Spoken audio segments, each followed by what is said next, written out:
د هیواد د امر بالمعروف نهي المنکر او شکایتونو اوریدلو یو پلاوی په رسمي سفر کندوز ولایت ته راغلی.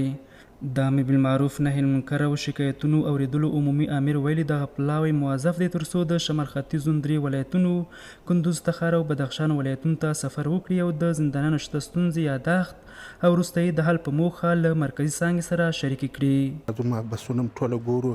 چې د چا مشکل او یا څوک مطلب داسې بې سرنوشته وي هغو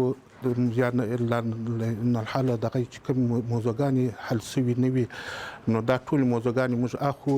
دلې ته د خپلو مرجو سره ګډو، که هغه د محکمې سره وي، که هغه د قومندانۍ سره وي، که هغه د ولایت سره وي، د هغو سره ګډو چې دا موضوع تاسو ولې نه ده حل کړې. ورته مهال د کندوز ولایت د زندانونو عمومي رئیس یاد پلاوي ته د ښه راغلاست ترڅنګ په دغه ولایت کې د زندانیانو شته ستونزو ته پر رسیدنې ټینګار کړی.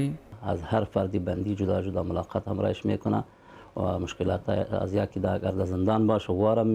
گوش میکنه، پیش خود یادداشت میگیره و اگر مربوط محاکم باشه همراه محاکم شریک میکنه و میبره کابل د مرکز میره. له بلې خوا د دغه ولایت زندانیان د امر بالمعروف نهي المنکر او شکایتونو اوریدلو له پلاوي مننه کوي چې د دوی ستونزې او شکایتونه له نږدې اوري او تمه لري چې پر وخت ورته رسیدنه وکړي. خو زموږ دا مشران دي، موږ په دې خوشحاله چې زموږ پښتنو کې باید زموږ معلومات وکړي چې موږ ولې پراته یو دلته، ولې بندیان یو. د امر بالمعروف نهي المنکر او شکایتونو اوریدلو دغه پلاوي په داسې حال کې کندوز ولایت ته سفر کړی چې د اسلامي امارت رهبري تل د زندانیانو د ستونزو هوارولو او د هغوی دوسیو ته پر وخت رسیدنې ټینګار کړی.